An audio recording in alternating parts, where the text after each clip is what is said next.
بسم اللہ الرحمن الرحیم اللہم صلی علی محمد وعلی آل محمد وعترتہ بعدد کل معلوم لک۔ السلام علیکم ناظرین، سیرت النبی صلی اللہ علیہ وآلہ وسلم کی نشست نمبر 84 میں خوش آمدید۔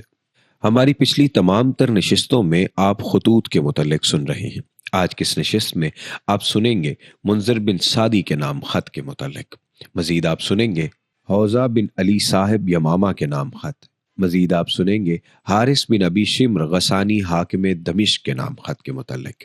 نبی صلی اللہ علیہ وسلم نے ایک خط منذر بن سعدی حاکم بحرین کے پاس لکھ کر اسے بھی اسلام کی دعوت دی، اور اس خط کو حضرت اولا بن الحضرمی رضی اللہ تعالیٰ عنہ کے ہاتھوں روانہ فرمایا۔ جواب میں منذر نے رسول اللہ صلی اللہ علیہ وسلم کو لکھا: اما بعد، اے اللہ کے رسول، میں نے آپ کا خط اہل بحرین کو پڑھ کر سنا دیا۔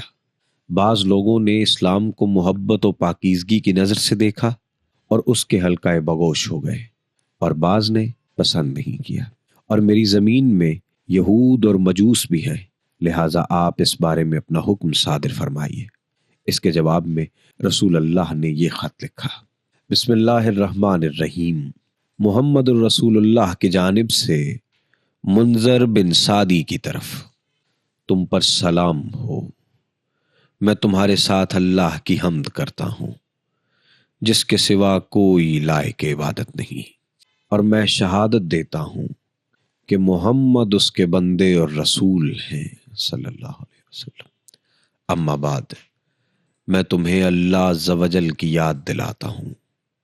یاد رہے کہ جو شخص بھلائی اور خیر خواہی کرے گا وہ اپنے ہی لیے بھلائی کرے گا، اور جو شخص میرے قاصدوں کی اطاعت اور ان کے حکم کی پیروی کرے اس نے میری اطاعت کی، اور جو ان کے ساتھ خیر خواہی کرے اس نے میرے ساتھ خیر خواہی کی، اور میرے قاصدوں نے تمہاری اچھی تعریف کی ہے، اور میں نے تمہاری قوم کے بارے میں تمہاری سفارش قبول کر لی ہے، لہٰذا مسلمان جس حال پر ایمان لائے ہیں انہیں اس پر چھوڑ دو، اور میں نے خطا کاروں کو معاف کر دیا ہے، لہٰذا ان سے قبول کر لو، اور جب تک تم اصلاح کی راہ اختیار کیے رہو گے ہم تمہیں تمہارے عمل سے معزول نہ کریں گے، اور جو یہودیت یا مجوسیت پر قائم رہے اس پر جزیہ ہے۔ اگلا خط تھا حوزہ بن علی صاحب یمامہ کے نام۔ نبی صلی اللہ علیہ وسلم نے حوزہ بن علی حاکم یمامہ کے نام یہ خط لکھا: بسم اللہ الرحمن الرحیم، محمد الرسول اللہ کی طرف سے حوزہ بن علی کی جانب، اس شخص پر سلام جو ہدایت کی پیروی کرے۔ تمہیں معلوم ہونا چاہیے کہ میرا دین اونٹوں اور گھوڑوں کی رسائی کی آخری حد تک غالب آ کر رہے گا، لہٰذا اسلام لاؤ، سالم رہو گے، اور تمہارے ماتحت جو کچھ ہے اسے تمہارے لیے برقرار رکھوں گا۔ اس خط کو پہنچانے کے لیے بحیثیت قاصد سلیت بن عمرو عامری کا انتخاب فرمایا گیا۔ حضرت سلیت اس مہر لگے ہوئے خط کو لے کر حوزہ کے پاس تشریف لے گئے تو اس نے آپ کو مہمان بنایا اور مبارکباد دی۔ حضرت سلیت نے اسے خط پڑھ کر سنایا تو اس نے درمیانی قسم کا جواب دیا، اور نبی صلی اللہ علیہ وسلم کی خدمت میں یہ لکھا کہ آپ جس چیز کی دعوت دیتے ہیں اس کی بہتری اور عمدگی کا کیا پوچھنا، اور عرب پر میری ہیبت بیٹھی ہوئی ہے، اس لیے کچھ کار پردازی میرے ذمہ کر دیں، میں آپ کی پیروی کروں گا۔ اس نے حضرت سلیت کو تحائف بھی دیے اور حجر کا بنا ہوا کپڑا بھی دیا۔ حضرت سلیت یہ تحائف لے کر نبی اکرم صلی اللہ علیہ وسلم کی خدمت میں حاضر ہوئے اور ساری تفصیلات گوش گزار کی۔ نبی صلی اللہ علیہ وسلم نے اس کا خط پڑھ کر فرمایا: اگر وہ زمین کا ایک ٹکڑا بھی مجھ سے طلب کرے گا تو میں اسے نہ دوں گا، وہ خود بھی تباہ ہوگا اور جو کچھ اس کے ہاتھ میں ہے وہ بھی تباہ ہوگا۔ پھر جب رسول اللہ صلی اللہ علیہ وسلم فتح مکہ سے واپس تشریف لائے تو حضرت جبریل علیہ السلام نے خبر دی کہ حوزہ کا انتقال ہو چکا ہے۔ نبی صلی اللہ علیہ وسلم نے فرمایا: سنو، یمامہ میں ایک کذاب نمودار ہونے والا ہے جو میرے بعد قتل کیا جائے گا، ایک کہنے والے نے کہا یا رسول اللہ اسے کون قتل کرے گا؟ آپ نے فرمایا تم اور تمہارے ساتھی، اور واقعتاً ایسا ہی ہوا۔ ناظرین، خطوط کی ان تمام تر سیریز میں آپ یہ دیکھیں گے کہ رسول اللہ صلی اللہ علیہ وسلم نے کس قدر نرم اور نازک انداز میں تمام تر لوگوں کو دعوت اسلام پیش کی اور ان لوگوں سے اس بات کا تقاضا کیا کہ وہ اللہ کے دین کی طرف پلٹ آئیں۔ تقاضا محض اتنا تھا کہ صرف اور صرف اللہ کی عبادت کریں، اس کے ساتھ کسی کو شریک نہ ٹھہرائیں، اور سیرت النبی ساری کی ساری اسی ایک چیز پر بنیاد بنائے ہوئے ہے کہ اللہ کی عبادت، اس کے ساتھ کسی کو بھی شریک نہ ٹھہرایا جائے۔ آپ نے ہماری گزشتہ نشستوں میں تمام تر سیرت کے جوہر دیکھے ہیں کہ رسول اللہ صلی اللہ علیہ وسلم جن جن چیزوں سے اجتناب فرماتے تھے اور اجتناب فرما کر کس طرح سے اپنے صحابہ کو بھی اس سے منع فرماتے تھے۔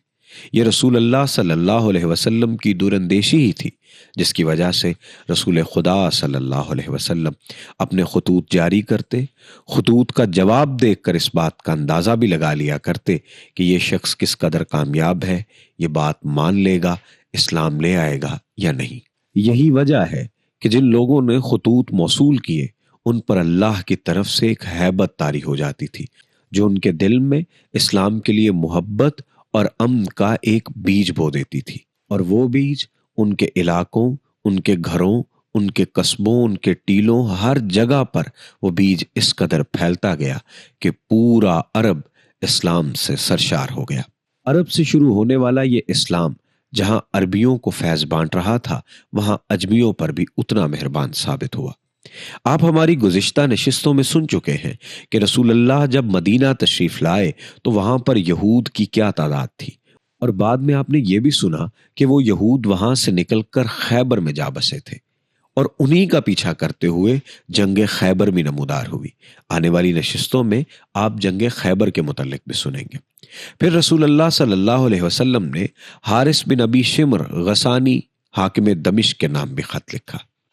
نبی صلی اللہ علیہ وسلم نے اس کے پاس یہ خط رقم فرمایا: بسم اللہ الرحمن الرحیم، محمد الرسول اللہ کی طرف سے حارث بن ابی شمر کی طرف، اس شخص پر سلام جو ہدایت کی پیروی کرے اور ایمان لائے اور تصدیق کرے، اور میں تمہیں دعوت دیتا ہوں کہ اللہ پر ایمان لاؤ جو تنہا ہے اور جس کا کوئی شریک نہیں، اور تمہارے لیے تمہاری بادشاہت باقی رہے گی۔ یہ خط قبیلہ اسد بن حزیمہ سے تعلق رکھنے والے ایک صحابی حضرت شجاع بن وہب کے بدست روانہ کیا گیا۔ جب انہوں نے یہ خط حارث کے حوالے کیا تو اس نے کہا، مجھ سے میری بادشاہت کون چھین سکتا ہے؟ میں اس پر یلغار کرنے ہی والا ہوں، اور اسلام نہ لایا۔ ناظرین، خطوط کی یہ سیریز ابھی چل رہی ہے۔ آنے والی نشست میں بھی آپ آخری خط جو سب سے اہم خط تھا شاہ عمان کے نام، اس کے متعلق سنیں گے۔ تب تک کے لیے اپنے میزبان سید ابرار ابوالحسن کو اجازت دیجیے۔ اللہ حافظ و ناصر۔